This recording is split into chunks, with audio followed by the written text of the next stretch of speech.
என் பேர் பிரியங்கா சார். நாங்கள் பாண்டிச்சேரி தான். இந்த பாண்டிச்சேரியில் ஒரு பிஞ்சு குழந்தைக்கு இப்படி ஒரு துயரம் நடந்தது எங்களால் ஏற்றுக்கவும் முடியல, தாங்கிக்கவும் முடியல.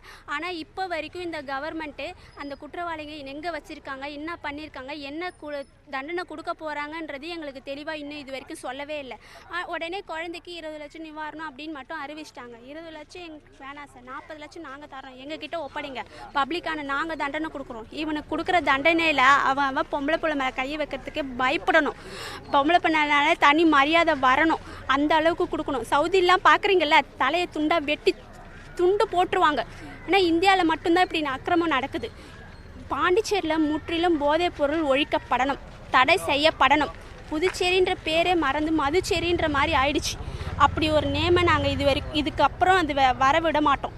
இது எங்கள் ஊர், எங்கள் பாண்டிச்சேரி, நாங்கள் தான் தூய்மைப்படுத்தணும். நாங்கள் இன்றைக்கி இறங்கி பண்ணுற போராட்டத்தில் ஒன்று அவங்களுக்கு என்கவுண்ட்ரு பண்ணணும், இல்லை எங்ககிட்ட பப்ளிக்கிட்ட ஒப்படைங்க. ஒரு ஆள் பண்ணால் தானே கொலை, எல்லோரும் சேர்ந்து பண்ணால் அது கலவரம். கண்டிப்பாக அவனுங்க உயிர் போயே தீரணும். 59 வயசு சார் அந்த அவனுக்கு. அந்த புள்ளை எப்படி கதறி இருக்கும், தாத்தா தாத்தான்னு தானே சொல்லியிருக்கோம். கொஞ்சமாவது மனசாட்சி இருக்கா? பேத்தி மாதிரி நடக்கிற வேறு பொண்ணு என்ன சார் பண்ணி வச்சுருக்கான் அவன்? என்ன சார் பண்ணி வச்சுருக்கான்? என்ன சொல்கிறதுனே தெரியல சார். இந்த பொண்ணுக்கு நியாயம் கிடைக்காம இப்படி அடக்கம் பண்ணதில் என் மனது எப்படி இருக்குது தெரியுமா எங்களுக்கு? இதை நாங்கள் சும்மா விட போகிறதே கிடையாது. இதுக்கப்புறம் ஒரு பொண்ணு மேலே கையை வச்சா அவனுக்கு என்ன தண்டனை கிடைக்கணும், இந்த பனிஷ்மெண்ட் அவங்களுக்கு உணர்த்தணும். எங்கள் ஊர் இதே ஊர் தான், நான் இதே அக்காசம் கோயிலாண்ட தான் இருக்கேன். சரிங்களா? இப்போது இந்த பிரச்சனையை இப்படியே விட்டுட்டேன்னு வச்சுங்களேன், இது இப்படியே முடிஞ்சிடும். இது நடந்தது எங்கள் வீட்டில் நாளைக்கு எனக்கும் ஒரு பாப்பாவுக்கு, என் பாப்பாவுக்கும் நடக்கும். நான் என்ன சொல்கிறேன்னா, எப்படி ஜல்லிக்கட்டுக்கோசம் 4 நாள் 5 நாள் போராட்டம் பண்ணமோ அது இதே மாதிரி இதுக்கோசம் பண்ணுவோம். ஒன்று அவங்களுக்கு தூக்கு தண்டனை கொடுக்கணும், இல்லைனா ஷூட்டிங் ஆர்டர் கொடுக்கணும். இதை அறிவிங்க. சரிங்களா? இதை இப்படியே விட்டுட்டு எல்லோரும் போயிட்டாங்க வச்சுங்களேன், அவ்வளோதான். இன்றைக்கி இந்த பாப்பாவுக்கு நடந்தது நாளைக்கு என் பாப்பாவுக்கு நடக்குதுன்னா நிச்சயம்.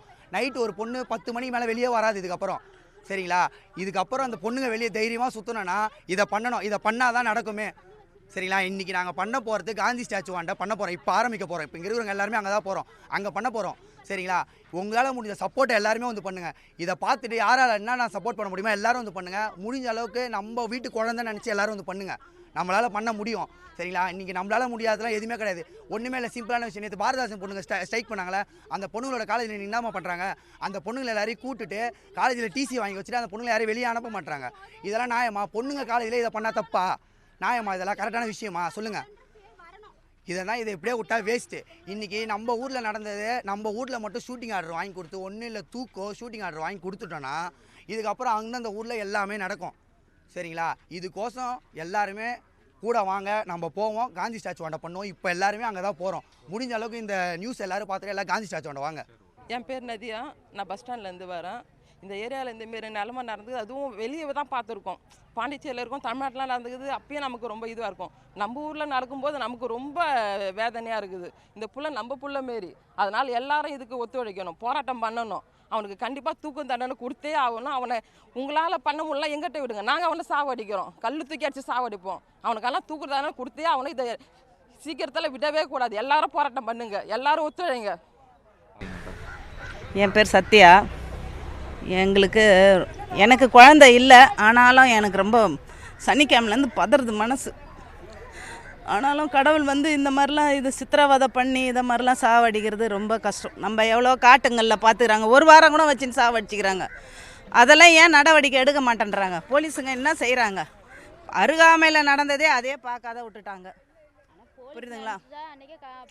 பிடிச்சிருக்கலாம். மோப்ப நாயின்றாங்க. என்னத்துக்கு மோப்ப நாய் வச்சுருக்குறாங்க? மோப்ப நாயின்னு அது போவாதுங்களா?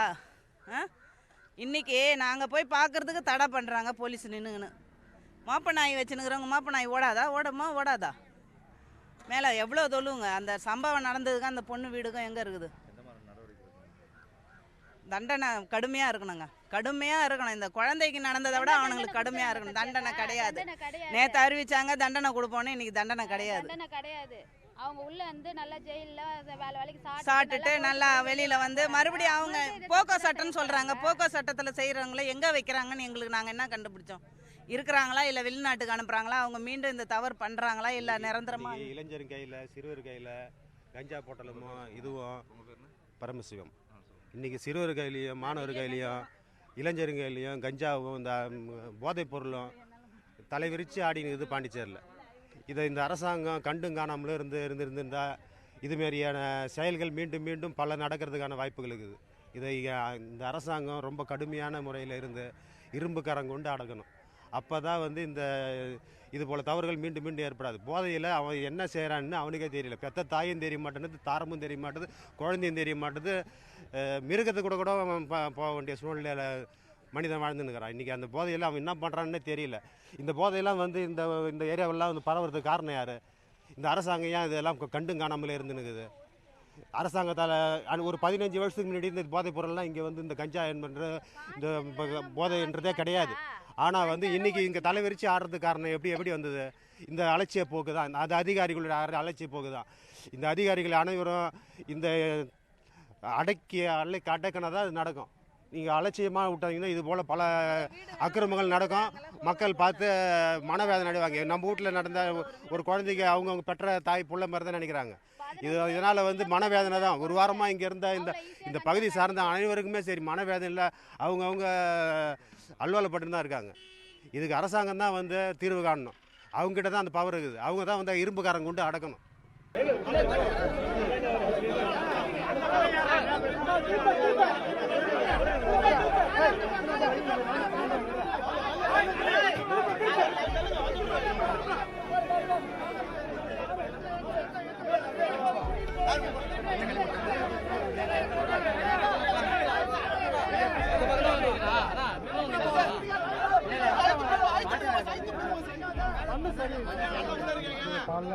லைட் எப்படி வாங்க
செய்திகளை உடனுக்குடன் தெரிந்து கொள்ள உடனே சப்ஸ்கிரைப் பண்ணுங்க.